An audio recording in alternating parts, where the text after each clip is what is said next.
why am I physically afraid of this water? And why do I need to do all of that stuff? Right. Yeah. It's stupid. And towards the end, I could just jump in and I was fine. It's the same thing with that fear of going from a fan of entrepreneurship to becoming an actual entrepreneur. Mm. Yeah. Yeah. Nothing's going to actually happen to you. Your thing is either going to work or it's not. You just have to go see it through. You just have to do it now. The worst word that I could use in my vocabulary when I need to make a decision is later, or I'll think about it. What's going on, everyone? It's Steve Larson. Welcome back to Sales Funnel Radio, or whatever platform you're tuning in on. I have a very special guest on with me today who has an amazing story, and it's been so fun to watch you explode and grow. And excited to welcome you to the show, Lawrence Kim. How you doing? What's up, guys? Aloha from Hawaii. Nice to be here. Thanks for inviting me. Yeah, I'm glad you're here, man. This is going to be awesome. And for those who don't know, Lawrence is actually speaking at OfferLaunch. And so you have like one of the coolest stories ever. And I thought it'd be so cool to just kind of share that before the actual event itself. Do you mind just kind of introducing yourself and where you're from and all that? I know you said Hawaii. But... So I'm from Honolulu, Hawaii. I just kind of stumbled into this as I stumbled and met Steve one day in 2018, I think, or at the end of 2017. But it's not something that I wanted to do. I was just going to go work and climb the corporate ladder and do the corporate thing and retire with my 401k and just go on being another cog in the wheel. And I was happy. Everything was going great. And I met Steve and stuff started to shift and fall into place. And just a few short years later, I've had lots of ups and downs. And it's been a wild roller coaster ride. I've had to break and reinvent myself so many times and figure out like who I need to become to get to the next thing and the next thing and the next thing. It's like, I feel like I'm a Pokemon that's constantly evolving. That's a good analogy. Oh, that's awesome. Well, okay. So like, I think that initial idea that you go out and you birth, right? You create the offer, you launch it, you put it out. Round one is by far the most challenging, especially for all of us. We haven't done it before. There's so many new things you're going through. And you saying like, hey, I didn't necessarily choose this. There's a lot of people I feel like they kind of are in that situation. They're like, I have to be an entrepreneur, and that's okay. And that's great. But could you kind of walk through with that first, like, what was that first attempt? Well, there was this big bug-eyed guy that's telling me, yeah, just lean in, just go do this. Just promise you, I'll be there with you every step of the way. And I was like, yeah, okay, cool. And at that time I was totally a fanboy of like entrepreneurship. You know what I mean? Like Gary Vee, Grant Cardone, Russell Brunson, and all these, like, I was just fanning out on social media, living in my phone, and I was totally hyped, right? At that point, I was just a diehard fan of entrepreneurship. And I meet you and you were like, yeah, just lean in. You got to go all in and this and this. And so I did. And at that time I was working at a bus company. And so I was like, that's right. I don't know what to sell. You can sell anything. All right, cool. I'm going to sell bus tickets. Right. So cool. I'm one funnel away. I grabbed the website, grabbed this. How do I use this thing? I was like, kind of like dragging it, dropping. And like, I don't want to pay anybody anything for anything because I don't have any money for, my mind was like, I don't have money for things. I'm just going to figure this out myself. And, after tons of frustrations, I kind of patched together something that works. It was so ugly, but it's something that works. And it worked really well. It worked really, really, really well. And I was selling bus tickets, right? That's amazing. And it was kind of a gift and a curse, actually, looking back now, because I had that immediate success and I had thought, oh, I got this. I know what I'm doing. I was feeling myself. I was like, oh, I'm an entrepreneur, right? And COVID came and took it all away, like Thanos, right? Like boom, destroyed. And I had to reevaluate myself as a character and go back to the original message of how I met you. What if you lost everything and you had to do it all over again? And I realized, I don't know what to do if I had to do it all over again. So I had to figure it all out. And at that time, for some weird reason, you reached out to me again and we did another interview for something. Yeah. And I started really, really leaning in it. And there were some things that I had to do personally to make these changes from becoming not just a fan of entrepreneurship, but becoming an actual entrepreneur. Yeah. Yeah. And so those are some of the shifts and things and stories that I would like to share for everyone, all of you guys that are going to come to OfferLaunch, right? Do not miss out. Come in person if there's any tickets left, but at least join us virtually. I feel like a lot of people could get value, especially if you're just starting out and you're on the fence of like what you need to do. And I have all those stories to share with you and what's come of it. And I'm really excited to share that. It's going to be awesome, man. I'm really looking forward to having you.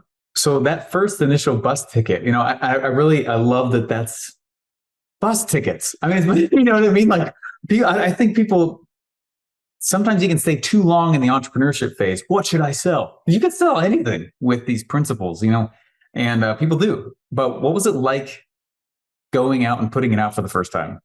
It was scary, but I for some reason I had this like delusional confidence that I could make it.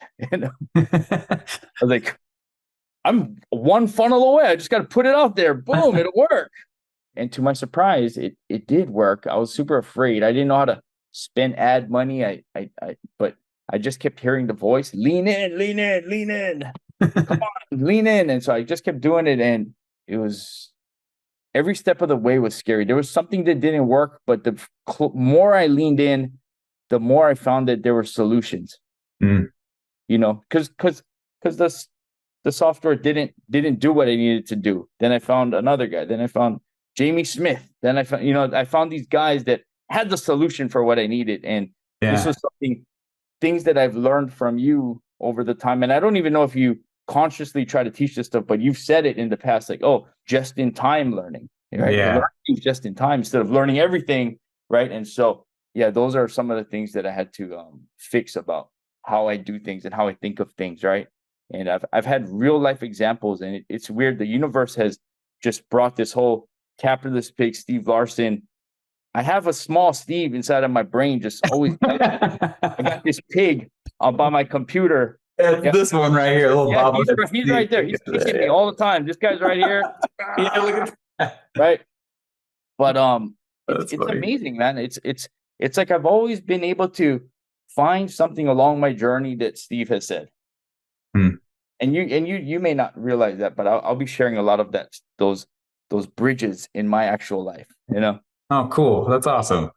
We're looking forward to having you, man. There's because the game, it's so funny. I literally made fun of mindset once in front of Russell when I first started working there. I was like, mindset has nothing to do with it. And you're obviously not coming to give like a mindset thing, but it's 51%. It's almost all mindset. And it's funny. I remember the first entrepreneurship attempt, that actually worked. I was so focused on the skill set thing. It's like my insides had to catch up growth wise. And so the next round, that's when I had like the mental shifts and all the stuff in the head actually start to change. And it's like this dance between those two things, I feel like. Some of my things came from actually being in person and leaning in, being at your studio. I met one of your friends, Ben Wilson. Yeah. And and great part about being at events is that you meet people that are just like you in that room, right? You can't meet with people that are on virtual screen somewhere. You got to you're sitting with them for a couple of days. Like that's magical. That in itself with no presentation is worth the time, if you ask me. But anyway, Ben was trying to help me out with something. And he had told me, okay, we forget about everything. Just every single morning, as soon as you wake up, don't touch your hot water, because I'm a hot water shower guy. He said, just turn on the cold water and just go in there and then do that for like a week. And then let's hop on a call next week. I was like, what? All right, cool. I was going to do that. And I had a moment of thinking while I was doing this. Like I was like feeling the water and doing this. And it hit me right then and there, like about a couple of days in. Why am I afraid of this water? I know it's not going to hurt me. I know that I'm not going to die or nothing bad's going to happen to me. Why am I physically afraid of this water? And why do I need to do all of that stuff? Right. Yeah. It's stupid. And towards the end, I could just jump in and I was fine. It's the same thing with that fear of going from a fan of entrepreneurship to becoming an actual entrepreneur. Yeah. Nothing's going to actually happen to you. Your thing is either going to work or it's not. You just have to go see it through. You just have to do it now. The worst word that I could use in my vocabulary when I need to make a decision is later, or I'll think about it, because that means that I'm not living in that urgency to make stuff happen. He's pushing it off, trying to find some Yeah, yeah. logical Why would I excuse. push off my future? Why would I push off my evolution? Why would I push off my growth? I need to constantly live in what I call my oh shit moment. I need to live in that moment where it's like do or die right now. And I've died lots of times. I've died lots of times. I've created things that were like, this is the one. This is the one that's True Comma Club. This is the one, right? Launch crickets, right? Yeah. Launch nothing. Spend so much time building things and booklets and all this stuff and nothing. Yeah. Yeah. And it's because I didn't understand in that version how to get it out. I was like, oh, if I build it, then I can sell it. I'll have something to sell. Is that's super, super, super not how it works. And I've got actual products. I was talking to you while I was creating this product. Yeah. Now hiring secrets. You know, when you Yeah. start following Russell, you name everything secrets, right? And so I made whole booklets. I made whole things and launched to nothing. And then later I reinvent myself, figure things Yeah. out, how to make the noise, how to actually send it out to the people that actually need it and tease it out there. Now I can sell it for $10,000 per customer. I can sell it out Wow. to people. I can use that as my way into some of these businesses that I help in. And if I hadn't taken the time to learn that and fix that about myself, I would just get frustrated, like how I see people in the groups, right? They're like, oh my God, this thing doesn't work. It's a scam and this and this and this. Everything. I could literally sell anything now if I just took the time to figure it out, Yeah. right? It's And fascinating because like what you just said is so key. I feel like people think about a launch being something that is only for people who are brand new or a brand new offer, but it still also solves the attention getting and lead gen problem altogether. Existing companies need to know how to launch also. yeah, It's not like that doesn't mean you're in a launch business or get stuck in one just because you have the skill set. Every offer needs that. I got the thing. How do I get people to see it? It's such a, yeah, absolutely. Just yeah, echoing what you're saying right making there. constant like targeted noise to the right people that keep watching and doing your thing and watching you do your thing until it's time for them to need your thing, and then they'll just come rolling in. Yeah. Yeah, that's I had to apply all your teaching about internet launching into like normal underground business launching because I'm still very grassroots and I work with a lot of like businesses that are not online, business decision Yeah. makers that don't have Instagram or Facebook or things like that, right? 90 something percent of all my money comes from people that do not even go on Facebook. Yeah. But it's Yeah. the principles, those principles, right? Those old dead marketers. Like, how did they do it? Right? How did they do it? How did they pass out? How did they drop coins to bring crowds to get the movie guys to sign the deal and all that, right? It's the perception of what you're doing, you Yeah. know.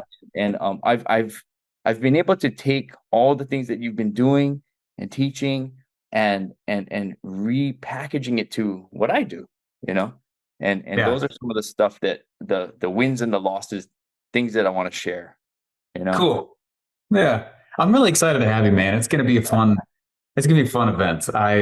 I love this event and I'm psyched to have you come share your story. You have an amazing story and just the things that you've done with it. I remember talking to you back in, a while ago, and you're selling bus tickets. And I was like, that's really cool. I remember that conversation. And then, you've gone on to do a bunch of stuff. So this will be great to have you. Looking forward to having you at OfferLaunch. And is there something anyone should do to prepare for your speech? I think I'd be a great value to people that are like right on the fence of like, ooh, should I do my thing? I'm still kind of working part-time. I'm trying to make the like I've got kids to feed and families that depend on Yeah. me. I got these things and I've got to ask for permission for stuff like that. And I'm not sure. Those people, I feel like if they really take the time to listen to what I'm there to teach them or show them is that it's okay. Come, take that step, take that leap of faith. On the other side of this is pretty awesome. You just have to come, you know, Yeah. you have to get out of this fan of entrepreneurship and become an entrepreneur. solve Ooh. problems. Don't just buy everybody's t-shirts and hats and books and all that. And you know what I mean? Like Yeah. go do something. That's all you got to do. Yeah. You've been You know? consuming content for 6 months and still not doing anything. You're missing the point. Yeah.